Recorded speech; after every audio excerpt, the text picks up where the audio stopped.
محمود غزنوی کا زمانہ تھا. حضرت ابو نور علیہ رحمہ نے لکھا ہے، فرماتے ہیں محمود غزنوی کا دور تھا تو محمود کے پاس نا ایک آدمی اپنا مقدمہ لے کے آ گیا. اس نے کہا بادشاہ میرا کیس بڑا نرالا ہے. بادشاہ سلامت نے کہا وہ کس طرح؟ کہنے لگا یہ میرے پاس ایک تھیلی ہے، میں نہ سفر پہ جانے لگا تو یہ تھیلی پوری ہیروں کی بھری ہوئی تھی. فلاں علاقے کے جو قاضی صاحب ہیں نا، میں جاتی دفعہ میں کہیں سفر پہ جا رہا تھا تو میں ان کے پاس چھوڑ گیا کہ رستہ لمبا ہے، کہیں کوئی مجھ سے چھین نہ لے، ہیروں کی بھری ہوئی تھی.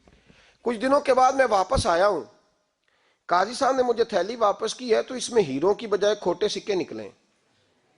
اب میں نے قاضی صاحب سے کہا ہے تو قاضی صاحب تو میرے گریبان تک آتے ہیں، وہ کہتے ہیں بتا کہیں سے پھٹی ہے، کھلی ہے، وہ جس طرح ٹانکے لگا کے تو نے سی تھی اسی طرح لگے ہوئے ہیں کہ نہیں؟ تو حضور لگے بھی بالکل اسی طرح ہے، نہ پھٹی ہے نہ کھلی ہے. اب میں لٹ گیا ہوں، میری کل عمر کی کمائی ضائع ہو گئی، کھوٹے سکے کہاں اور ہیرے کہاں؟ تو مہربانی کریں اور آپ کی بارگاہ میں اللہ رسول کے نام پر حلف دیتا ہوں کہ میں ہوں بالکل سچا. محمود غزنوی کہنے لگے تو جا، تھیلی چھوڑ جا، اور جب میں تجھے بلاؤں گا پھر دوبارہ آنا. وہ شخص چلا گیا. محمود غزنوی اٹھے، دربار برخاست کیا، لوگوں سے کہنے لگے چلے جاؤ، میں 3 دن کے لیے سیر کرنے جا رہا ہوں، 3 دن کے بعد لوٹوں گا. اکیلے جب رہ گئے نا محمود دربار میں تو محبوب نے چھری منگائی. وہ جس تخت پہ بیٹھتے تھے وہاں گدا بچھا ہوا تھا، یہ گدا پڑا ہے نا، وہ گدا بچھا ہوا تھا. محمود نے چھری کے ساتھ اس کو پھاڑ ڈالا اور چھری جیب میں رکھی نکل گئے. کہنے لگے میرے بعد کوئی میرے دربار والے احاطے میں داخل نہ ہو. محمود چلے گئے. اب وہ صفائی کرنے والا جب آیا نا، اس نے آ کے دیکھا تو گدا تو پھٹا ہوا ہے.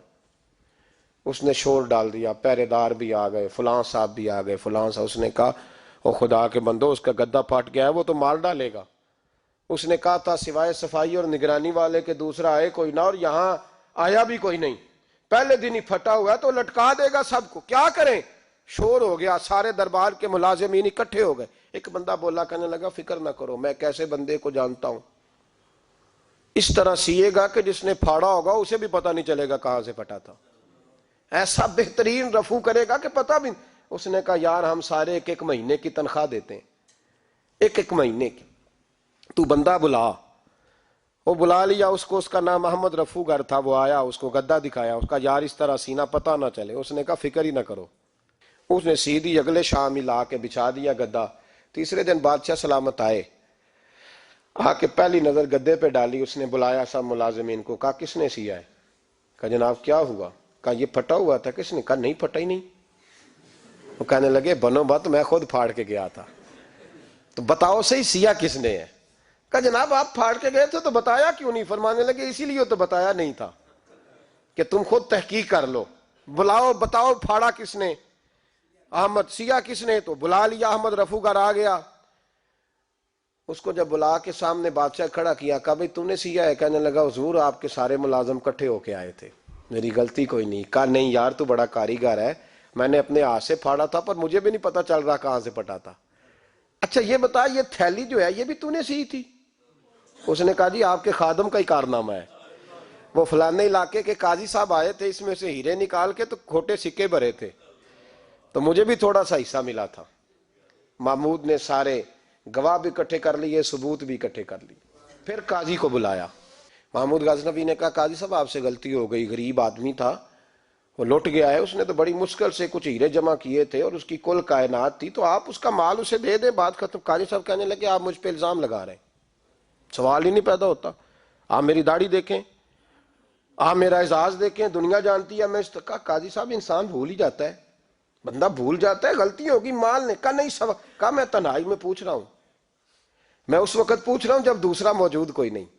آج توبہ کر لے، میں کچھ نہیں کہوں گا، تو میری زبان پہ اعتبار کر، تجھے پتا ہے میں جو کہتا ہوں اس پہ عمل بھی کرتا ہوں، باز آ جا. پر قاضی نے کہا نہیں میری غلطی کوئی نہیں. محمود نے پھر بڑے دربار میں بلا لیا، مجمع عام میں.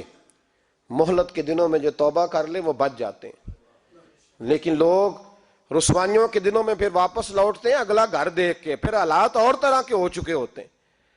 جب بھرے دربار میں قاضی کو بلایا، بھائی تو مانتا ہے کہ نہیں؟ اس نے کہا نہیں. تو کہا بلاؤ احمد رفو گر کو. جب وہ احمد رفو گر آیا تو بوڑھے قاضی کی ٹانگیں کانپنے لگی، جملے ٹوٹنے لگے. لفظ زمین پر گرنے لگے، بات صحیح نہیں ہوتی، زبان لڑکھڑانے لگی۔ محمود کہنے لگے قاضی میں نے تجھے کہا تھا وہاں مان جا بات، اب بھرے دربار میں بول۔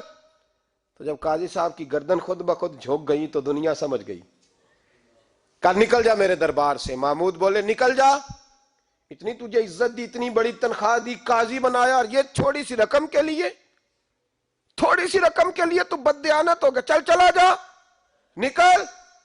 قاضی دربار سے نکلا تو لوگ لعنتیں برسانے لگے۔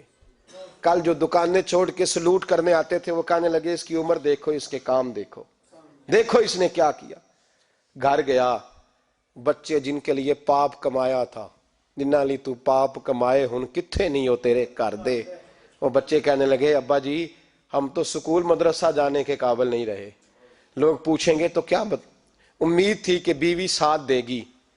وہ کہنے لگی میں میکے کیسے جاؤں گی، گلی کی عورتیں طرح طرح کی باتیں بناتی ہیں۔ اور بھائی کامیابیوں کے بڑے سربراہ ہوتے ہیں، کوئی کامیاب ہو جائے تو سارے کہتے ہیں میری سپورٹ سے ہوا ہے، ناکامیاں ہمیشہ یتیم ہوتی ہیں، ناکامیوں کا کوئی سربراہ نہیں ہوتا۔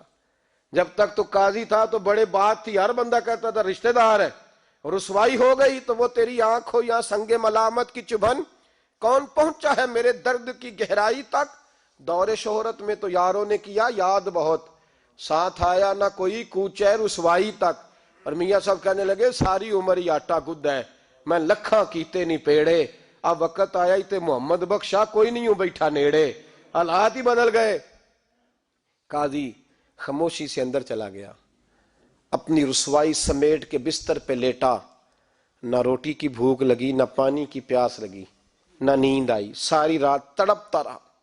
سویرے گھر والوں نے دروازہ کھولا تو روح پرواز کر گئی تھی، دنیا چھوڑ گیا۔ حضرت ابو نور علیہ رحمہ بولے، فرمانے لگے یاد رکھو کبھی بددیانتی نہ کرنا، کبھی، یہ تو محمود غزنوی کی عدالت تھی، قیامت میں رب کریم کی عدالت لگے گی۔ اور فرمایا وہاں تو گواہی دینے والا احمد رفو گر تھا، قیامت میں تو تمہارے اپنے ہاتھ پیر گواہیاں دیں گے۔